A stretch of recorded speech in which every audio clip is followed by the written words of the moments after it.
যে আপনি মিজানুর রহমান আজহারির কথা বললেন। মিজানুর রহমান আজহারি বিভিন্ন জায়গায় আপনার কথা বলেছেন, আমারও সুযোগ হয়েছে তার সাথে কথা বলার। তিনি অবশ্যই আপনাকে অনেক বেশি শ্রদ্ধা করেন, আপনার স্মৃতিচারণ করেন আমাদের সাথে। একটু দর্শকদের উদ্দেশ্যে বলবেন, তার ছাত্র জীবনটা আপনি দেখেছেন। মিজানুর রহমান আজহারি তিনি আমাকে বলেছেন যে একেবারে খুব কাছে থাকতেন, আপনার আপনার পরামর্শ নিতেন, আপনি তাকে বিভিন্ন কিছু সরাসরি জানিয়েছেন।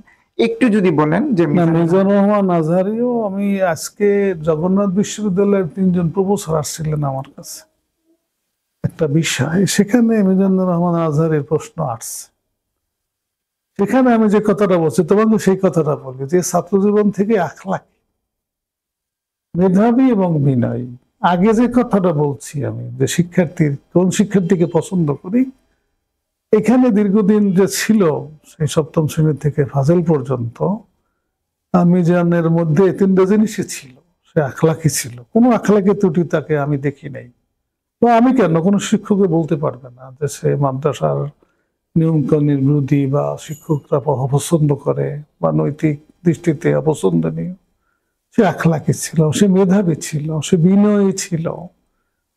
কাজে এগুলা তার আমি মনে করি ভালো দিক, আমি মনে করি এখনো এগুলো তার মধ্যে আছে। আর এই কারণেই হয়তো আল্লাহ তাকে সম্মান দিচ্ছে আর অধিক। কোনো কিছুতেই সে বিভ্রান্ত না হয়, কোনো কিছুই সে ক্ষতিগ্রস্ত না হয়। আমরা প্রতি মুহূর্তে শুধু মিজানুর রহমান আজহারের জন্য না, সকল শিক্ষার্থীর জন্যই দোয়া করি যে আমাদের শিক্ষার্থীরা যেন কোনোভাবে ক্ষতিগ্রস্ত না হয়, ইহকালে এবং পরকালে। এই দোয়া করি।